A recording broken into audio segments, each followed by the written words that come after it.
This is filmed in Rakhine State in Myanmar. And it is exactly the type of stories that we were hearing from our patients, that their homes were burned, that they were attacked. We had one patient who told us actually that she was told, "I don't care where you go, but this country isn't for you anymore and you have to leave."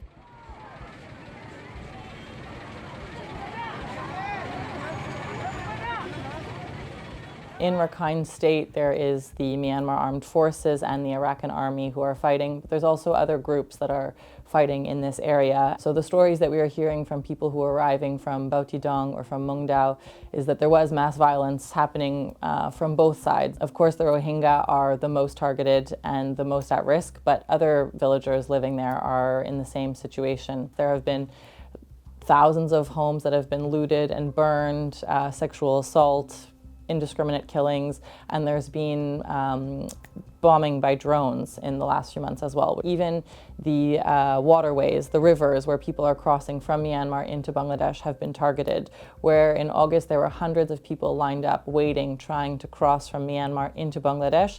This whole area was targeted by drone bombings, killing hundreds during that time.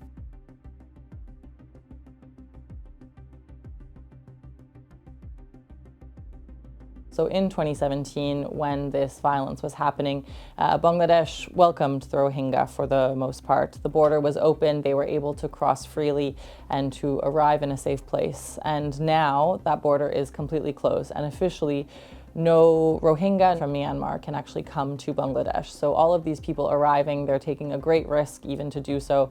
They're paying thousands of dollars to get into dangerous boats to cross the river. They're coming at night. They're putting themselves at risks of detention on the Myanmar side, but also the Bangladeshi side, because the Rohingya who are arriving, if they're caught, they're being put in jail in order to be sent back to Myanmar, which just means that they're being sent back to violence once again.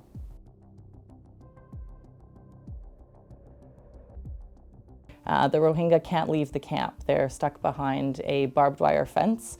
There are checkpoints manned by police officers, and even to move within the camp, there's checkpoints that the Rohingya have to show their identity cards and have to explain why they want to move.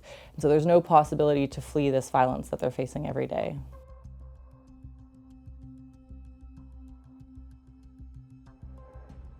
In May and June of this year, there were hundreds, if not thousands, of young men that were forcibly recruited from the camps in Bangladesh and sent back to Myanmar to fight in the war that is going on there. So the armed groups that are operating in the camps in Bangladesh were recruiting, essentially kidnapping young men from schools, from religious facilities, community facilities, and sending them back across the border into Myanmar. For the most part, they're young men who were just trying to live their lives in the camp. And in some cases, we saw young men who came back from Myanmar who had been kidnapped, and then they were injured there and they were fleeing back to Bangladesh to seek medical treatment. Many of our Rohingya colleagues had friends and family members who disappeared during that time.